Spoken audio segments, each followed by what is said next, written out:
मेरे गोविंद भगवान ने जैसे ही अपनी बांसुरी को निकाला और निकालने के बाद अपने अधरोष पर जैसे ही बजाया,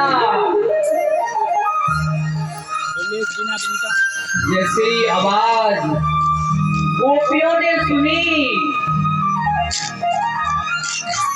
कृष्ण की बांसुरी की आवाज, मानो गोपियां पागल हो गई। अपने अपने जो कार्यों में गोपियां लगी थी, कोई तो गोपी अपने सायकाल अपने नेत्रों में काजल लगा रही थी और कोई गोपी अपनी सासू माँ को खाना खिला रही थी और कोई गोपी अपने घर कार्य कर रही थी। मानो सुनते ही गोपियां दौड़ पड़ी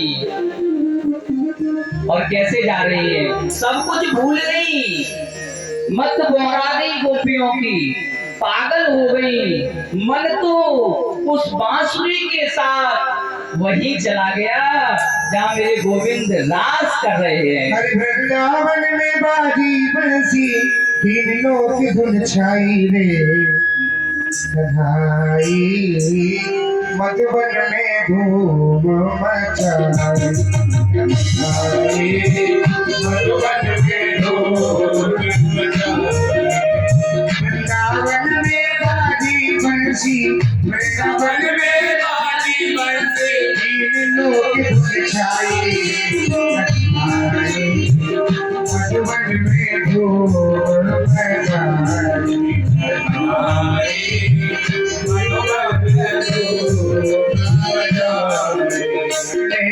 नारद जी दौड़े शिव समाधि बिसराई, नारद जी दौड़े शिव समाधि बिसराई। बंसी की तान गोपियां, बंसी की तान गोपियां, बंसी की तान गोपियां, बंसी की तान गोपियां। बंसी बज को आवे रे कन्हाई, मधुबन में धूम मचाई, मधुबन में धूम मचाई।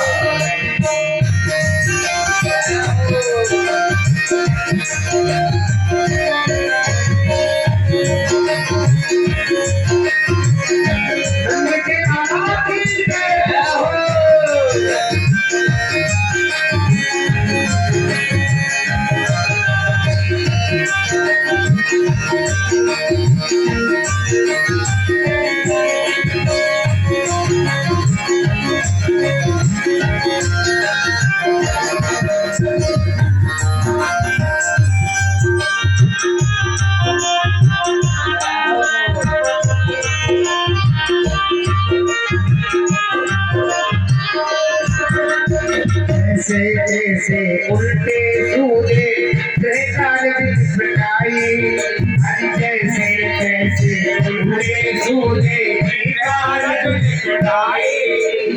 उल्टा कर श्रृंगार गोपियां, उल्टा कर श्रृंगार गोपियां, उल्टा कर श्रृंगार गोपियां, उल्टा कर श्रृंगार गोपियां। वृंदावन को आई रे मधुबन में धूम मचाई, मधुबन में धूम मचाई। गोपियों ने उल्टा श्रृंगार किया, क्या किया? हरे पट में पहुंची कर में पायल, कान गुलाब लगाई, पट में पहुंची कर में पायल, कान गुलाब लगाई, पट में पहुंची में पायल, नाक गुलाब लगाई, पग में पहुंची घर में पायल, नाक गुलाब लगाई। नयन महावर पग अंजन, नयन महावर पग अंजन, नयन महावर पग अंजन, नयन महावर पग अंजन। दिल्ली का बोल चुपटाई रे कन्हाई, मधुबन में धूम मचाई।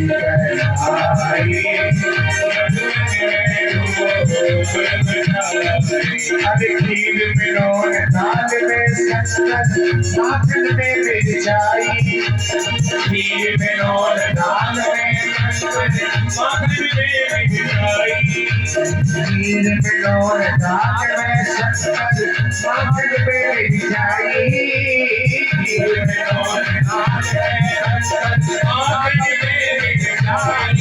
अरे गऊ को साग ससुर को भूसी, गऊ को साग ससुर को भूसी, ऐसी बंदी बोराए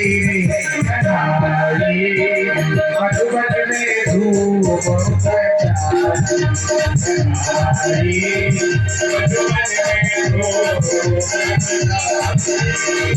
रावण में बाजी बरसी, लोग घुस जाई रे मधुबन में धूप मधुबन में धूप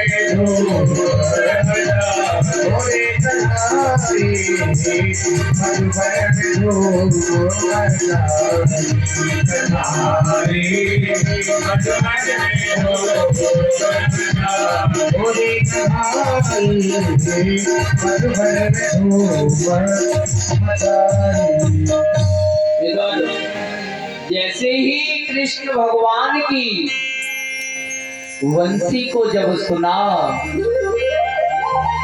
तो गोपियां बौरा गई, मत भी खराब हो गई।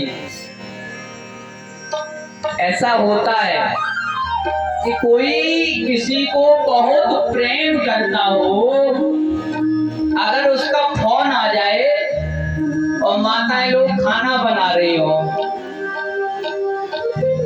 उस समय खाने में और ध्यान जो है वो फोन में अगर चला जाए तो या तो जलेगी या वो रोटी जलेगी, काम ठीक नहीं होगा। तो गोपियां जो कार्य कर रही थी वो भगवान की वंशी की आवाज सुन के उल्टा सीधा कर रही है। काजल जो आंखों में लगना चाहिए वो पैरों में लगा रही है, और गायों को सानी देने जा रही थी गोपियां, वो अपने ससुर को कार्य कर रही है, और ससुर को जो खाना देना था वो गायों को खिला रही है। पागल हो गई, और एक जब चलने लगी सब कार्य करके, कृष्ण की बांसुरी की आवाज सुन के जैसे ही यमुना के किनारे दौड़ के जा रही है, तो एक गोपी के पति ने हाथ पकड़ लिया और कहा, अरे कहाँ जा रही हो, इतनी रात्रि में कहाँ जा रही हो? उस गोपी ने कहा कि मेरे माधव की बांसुरी खींच रही है मुझको, मैं वहीं जा रही हूँ। उसके पति ने उस गोपी को पकड़ा और एक कमरे में बंद कर दिया, मानो उस गोपी ने अपने प्राणों को ही छोड़ दिया, और चिन्मय रूप धर के वो भी वहां पहुंच गई जहां भगवान की बांसुरी बज रही है। भगवान ने सभी गोपियों को बुलाया बांसुरी बजा के। जब गोपियां आ गई सारी, तो भगवान ने क्या किया, बांसुरी को बजाना बंद कर दिया और कहा गोपियों से, अरे गोपियों, आप इतनी रात्रि में यहाँ क्यों आई? ये आपने अच्छा नहीं किया यहाँ आके। आपका तो कर्तव्य है अपने सास ससुर की सेवा करो, अपने पति की सेवा करो। ये आपने अच्छा नहीं किया यहाँ बुलाया, और फिर आप भगाने के भी कह रहे हो। तो गोपियों ने कहा भगवान से कि हे कृष्ण, हे माधव, ये मन जो है ना, ये तो तुम्हारे चरणों में लगा हुआ है। अगर आप यहाँ से ये कहो कि घर चले जाओ, तो ये मन तो तुम्हारे पास रहेगा, ये शरीर घर पर भी किसी कार्य का नहीं है, अब हम घर वापस नहीं जाएंगे। और कहा कि हे प्रभु, मुझे एक बात बताओ आप कि एक स्त्री का पति कहीं बाहर नौकरी कर रहा होता है और वो फोटो रख के नित्य पूजा करती है उस फोटो की। एक दिन क्या हुआ, वो पूजा करने के लिए बैठी है माता जी, उसी समय उसका पति गेट पर आके आवाज लगाता है, अरे देवी गेट खोलो। और वो पूजा कर रही होती है फोटो के सामने। तो स्वामी ये बताओ प्रभु, क्या उसको उठ के कुंडी खोलनी चाहिए या नहीं खोलनी चाहिए? भगवान ने कहा बिल्कुल खोलनी चाहिए। जब ओरिजिनल पति जब आ गए तो उस फोटो की क्या पूजा करनी है? तो भगवान से गोपियां बोली, प्रभु जो वो घर पे जो पति है ना हमारे, उनके शरीर से अगर आप क्षण मात्र के लिए दूर हो जाते हो तो क्या वो पति रहेगा? हमें ऐसे पति की जरूरत नहीं है, हमें तो आपकी जरूरत है, जो आप हमारा हमेशा कभी साथ नहीं छोड़ेंगे। भगवान ने काफी समझाया, लेकिन गोपियां जाने को तैयार नहीं हुई और कहा, हे प्रभु, अगर आप हमें भेजेंगे भी ना तो हम अपना शरीर आपके चरणों में छोड़ देंगे। इधर भगवान ने कहा कि चलो, अगर आप आ गई तो कोई बात नहीं है, चलो रास करते हैं। तो जैसे ही भगवान ने बंसी को पुनः बजाया,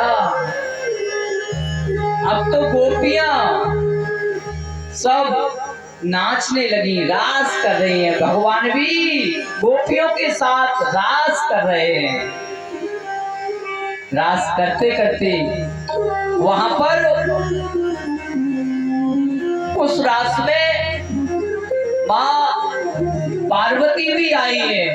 जब भोले बाबा ने पूछा, अरे देवी तुम कहाँ जा रही हो, मुझे भी तो बताओ। तब कहा भोले बाबा से, अरे स्वामी, हम तो वृंदावन में जा रहे हैं, जहाँ रास होती है वहां कोई पुरुष नहीं जाता है। तो भोले बाबा के कहने पर काफी प्रयास किया, तब माँ पार्वती ने कहा, चलो तुम भी चलना है तो चलो। तो भोले बाबा साड़ी पहन के उस रास को देखने के लिए आए। भोले बाबा साड़ी पहना, जोड़े भी लगाया भोले बाबा ने, और उस रास के तैयार होके लिए आए हैं उस रास में। इधर जब रास खेलते खेलते गोपियां और कृष्ण, गोपियों के अंदर अभिमान हो गया। अभिमान क्या हुआ कि अब ये गोविंद, ये ठाकुर हमसे दूर नहीं जा सकता है। ऐसा अभिमान जब हुआ तो श्री ठाकुर जी ने मन में विचार किया। विचार ये किया कि इन गोपियों को तो अभिमान हो गया, घमंड हो गया। घमंड क्या हुआ कि अब तो कृष्ण हमारे प्रेम में पागल है। जो गोपियां कहती वो कृष्ण करते। गोपियां कहती चलो पैरों में दर्द हो रहा है, दबा दो जरा। तो भगवान गोविंद पैरों को भी गोपियों के दबाते हैं। गोपियां कहती गर्मी लग रही है तो अपने ही पीतांबर से हवा करते गोपियों की। अब गोपियों को ऐसा होता है कि किसी के पति अगर पत्नी से ज्यादा प्रेम करने लगे ना तो पत्नी भी सिर चढ़ जाती है, फिर तो कुछ पूछती नहीं है। और कहता है, लोग कहते भी हैं, अरे इनकी तो छोड़ो, इनकी तो पत्नी से बात करो, उनकी चलती है। तो इसी तरीके से मेरे गोविंद के सिर पर गोपियां चढ़ गई हैं। भगवान ने कहा अरे इनका तो बहुत दिमाग खराब हो रहा है, लाओ इनके घमंड को मैं अभी दूर करता हूं। तो रास खेल रहे हैं भगवान, खेलते खेलते गोपियों ने गोला बना रखा है और गोले में से मेरे गोविंद भगवान अंतर ध्यान हो गए। जैसे ही अंतर ध्यान जब हुए, अब तो कहीं भी कृष्ण नहीं दिखाई दे रहे। अब तो गोपियां रास करते करते रुक गई और रुकने के बाद चारों तरफ खोज रही हैं कि मेरा कृष्ण मेरा गोविंद कहाँ है। रामा अवतार में भगवान राम ने सीता को ढूंढा था और इस कृष्णा अवतार में गोपियां कृष्ण को ढूंढ रही हैं और गोपियां कह रही हैं अरे बस पक्षियों से भी पूछ रही हैं क्या तुमने कृष्ण को देखा। उन्होंने भी कोई उत्तर नहीं दिया। तो गोपियां रो रो के और पुकार रही हैं कि हाय कृष्ण कहाँ हो तुम, इधर क्या हुआ। राधा जी साथ गई है मेरे गोविंद भगवान की। अब राधा जी को भी घमंड है, बीच में अभिमान हुआ है राधा को भी। तो राधा ने कहा कि हे कृष्ण हे गोविंद, अब मुझ पे चला नहीं जा रहा है पैदल, तू एक काम कर मुझे अपने कंधे पर बैठा ले। भगवान ने कहा चलो मेरे कंधे पे बैठ जाओ। एक ऊपर पत्थर के ऊपर खड़ा किया। जैसे ही राधा जी बैठने का प्रयास किया भगवान के कंधे पर, भगवान राधा को भी छोड़ के अंतर ध्यान हो गए। अब तो गोपियां ढूंढती ढूंढती राधा के पास आ गई। राधा से पूछा हे कृष्ण कहाँ है राधा। तो राधा ने भी कहा कि हे गोपिया वो मुझे भी छोड़ के चला गया। अब तो राधा भी और गोपियां दोनों रो रही हैं और पुकार रही हैं और गा रही हैं गोपी गीत गा रही है। सभी गोपियां गोला लगा के, कोई कृष्ण बन रही है कोई राधा बन के और भगवान को पुकार रही है और गा रही है।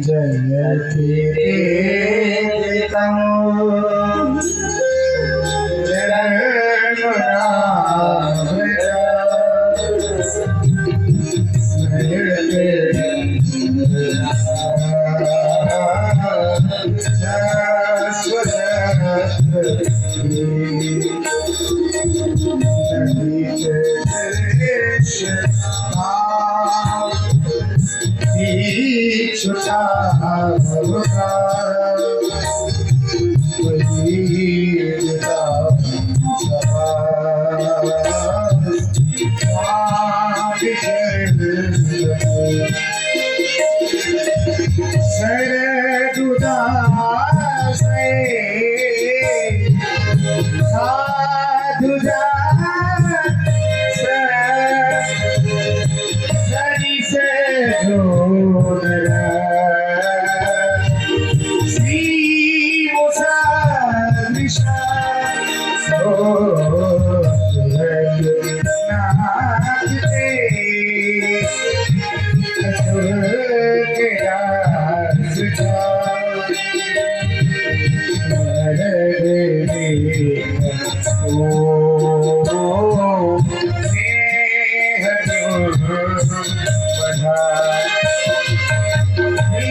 समयात्मया हरिजेश्वतो मया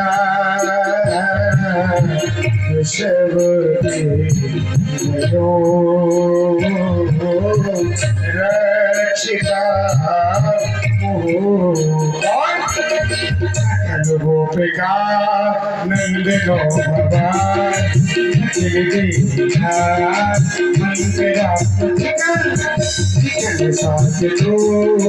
विश्वगुप्तरे सदुदेवा सात्पापुनि विरचिता वयो विष्णुदुर्गे शरणेयुषा संसदेवया